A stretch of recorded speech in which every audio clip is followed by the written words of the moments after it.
Alright everyone, welcome back to the bad old days when terrorism was a common problem. You've already had several fairly major attacks, not reported widely by the MSM, of course. Honk honk, I wonder fucking why. Could it be the letter of the alphabet that's after the president's current name, the asterisk administration? Yeah, I think that's probably the case. The Taliban attacking things again in Afghanistan. We'd had a dry spell for quite some time. ISIS, the Taliban, all these groups, pretty much quiet. You didn't hear a lot about them. And trust me, as someone who has to pay attention to MSM crap, if there had been any significant terrorist activity during the Trump admin, and occasionally there was, you heard about it. Because the MSM could then blame him for it. Oh, well, Trump isn't securing things in Syria. There was an attack on the U.S. base. Trump caused an attack on the consulate in Kabul.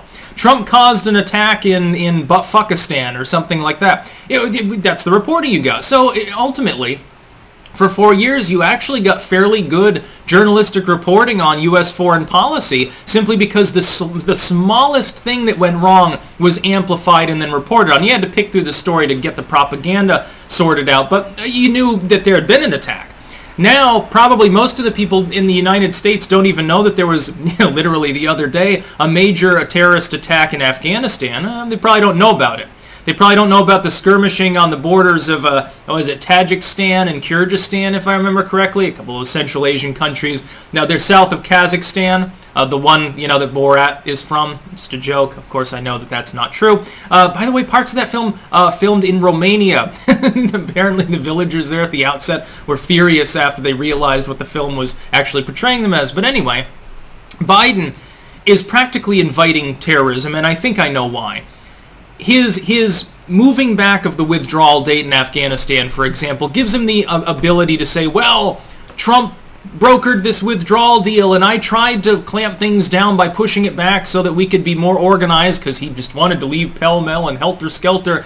But they're attacking us. This is Trump's fault. And I guarantee the MSM, by and large, will buy that. They won't say the buck stops here. They'll say that it's Orange Man's fault, even though he's not the one actually who's in office at the time. Again, honk honk. Anyway, pushing back the withdrawal date has already angered the Taliban. The problem is they were trilateral talks. The Taliban are terrorists, okay? But they're tribal warlord kind of terrorist guerrilla fighters. They're not ISIS. They don't want to form a caliphate. They have their own warlord territory. They're sort of like the people in Libya that by and large control things. Yes, there's still some ISIS activity there, but by and large like regional tribal warlords that are no less despotic, but certainly they're not interested in imperialism. They have their own little chunks of land. So one person runs this city and that outlying area. The other person has this oasis village and some farmland. Another warlord has control of East Benghazi, and then South Benghazi is another warlord, and stuff like that. That's sort of the situation you have in Afghanistan. Now, the Afghan government, the Taliban, and the Trump admin brokered a deal that on May 1st the U.S. was leaving. That they were just departing. No tactical withdrawal or anything, just leaving. We're done with it. The Afghan government's been propped up now for years and years and years. If they can't hoof it now, they're never going to be able to lock things down, but we're done with it. We've atoned for our sin of basically destroying what was left of development in Kabul and so forth, and causing many of the problems that were there, and propping up opium terrorism and stuff. But we've done enough. We funded the government. We backed the government. We stabilized things to the best of our ability, and basically made reparations for one of the biggest foreign policy blunders of the century. And now we're leaving. We're done. We're gone. Enough is enough. Biden unwisely figured, well, yeah, it's not going to anger the Taliban if I push the date back to September 11th, number one, for totally symbolic, self-serving, opportunistic, grifting reasons, because it'll be a big celebration. Well, the war ended on the anniversary of the initial attack. How wonderful that is, 20 years later. We finally leave. That was one reason. And the other one, I think that Biden wants to antagonize the Taliban into attacking things so that maybe we don't have to leave at all. And then, of course, Trump will be blamed. Well, if he had just not brokered the deal, then the Taliban wouldn't be attacking, because they never would have had an assurance that we would leave at a specific date that we couldn't leave on because of strategic reasons. It's Orange Man's fault. Don't blame baby Biden. It's not his fault. He didn't do anything. He didn't broker the initial deal with the evildoers in the Taliban working with terrorists. See, the reason we worked with the Taliban is because Al-Qaeda and the ISIS were far worse. And it makes sense to withdraw from Afghanistan, but Biden, by pushing the date back, is literally attempting to antagonize every tribal warlord in the region. The problem is, without their particular blessing, the Afghan government will fall. The Afghan government can fight Al-Qaeda. It can fight ISIS. There will still be terrorist attacks. There will still be guerrilla warfare. There will still be pockets of terroristic cells in the country. That's true. Even with the warlords' help, they're not going to be able to eliminate them. And the warlords, by and large, are going to sit by and do nothing.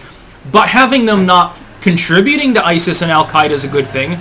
Having the Taliban being more of a regional, sort of almost quasi-nationalistic bloc of guerrilla cells, as opposed to joining with the terrorists because they see the alternative as worse, would be a good thing. But now, you're going to have the remnant of ISIS, which is scattered, but it'll recruit certainly from those regions, and Al-Qaeda, which is still very much operative in Afghanistan, plus potentially tribal warlords all mobbing the Afghan government in the absence of any foreign response. We're not going to be able to justify going back in. So I think that even odds says that Biden doesn't want to withdraw at all. And then he'll tar and feather Trump, and the lemmings will eat it up. A large minority of the country will say, oh, well, that's terrible. Orange Man brokered this deal that fell through. Biden tried. He tried, but Trump was working with terrorists again. Look at what's happening in Korea. Trump managed to make huge progress towards peace. Of all the presidents since the Korean War, Trump is number one on getting us closer and closer to a final peace in the Korean Peninsula. At least a long-lasting ceasefire that doesn't get breached over and fucking over again multiple times a year, like it had been since the 1950s. The number of incursions and threats and so forth, even towards the end there when relations were a little bit more sour than at the outset when he went to the DPRK in 2017, even then it was light years better than anything that we've had since certainly at the very least the bilateral talks in the 1990s when Clinton unwisely jump-started their nuclear program in the DPRK. The ROK and DPRK had established communication. They had established cooperation on the DMZ. They had considerably scaled down their military presence on the border. Landmine removal, repatriation of remains, ending of propaganda broadcasts, more talks, more diplomacy, more meetings between diplomats. Everything was going well. And Beijing Biden, in a single speech, managed to throw away years of progress there. Now we're right back to square one. I hope that Trump pulls a Grover Cleveland, gets back there and goes right back to business and goes right back to North Korea. I hope he makes it his first state visit just to rub it in these morons' faces. That's what I want to see. I love seeing the supposedly war-reluctant liberals basically sounding like fucking war pigs. Oh, well, this foreign dictator, Biden's right to call him out. It's good because Trump kept partying with dictators and stuff. Hail, hail war. You sound like, why don't you sign up? Just put a fucking helmet on and go to the DMZ and try to march across. Rid the world of your stupidity. Beijing Biden is antagonizing literally every zone he possibly can in order to try, I guess, to start a war. I guess he wants to be a wartime president because it'll lift his floor of approval. Because he knows that otherwise he only has a couple hundred more days before he's deep in the water, probably sub 40 approval, because nobody's going to approve of his economic policies once he actually imposes them. Right now, they're still riding high because the Trump economic policies are still largely in effect, unaffected mostly by Beijing Biden's meanderings. By and large, it's still the Trump economy. That's why it's still on the rise and we're still in a recovery. COVID. Once people realize how endemic the virus is, which is inevitable at some point, are they still going to approve of Biden's response? I think it's very, very funny that his response is basically the same as Trump's. He's locking down travel to and from India, but he himself called it xenophobic when Trump did that with the initial epicenter in China last year. Very, very funny how this works. The MSM lambasting Trump for the latter, but with the former with Joe Biden, oh my God, this is such a great policy. Biden really cares about the people. Yeah, he's not getting called a xenophobe by CNN for locking out brown people over in India now, is he? But supposedly Trump started all sorts of hate for Asian people when he shut off travel to and from China among Chinese nationals. It's complete hypocrisy. He's antagonizing them too. Name a country at the moment that Biden's not antagonizing. Our allies in Eastern Europe and Russia, and not Ukraine so far. He antagonized the Polish and Hungarians before he was even elected. He's antagonized He's antagonized China, which is hysterical, although it's basically a floor show. North Korea, the Afghan government, and the Taliban, which is the real power there, is all the tribal warlords and the Taliban, the Mujahideen at large, that Ronald Reagan was good friends with at the time, back before he was demented, no less. Jimmy Carter was as well. He was arming them before Reagan did. Keep that in mind. It was essentially the one warmongering thing Jimmy Carter did.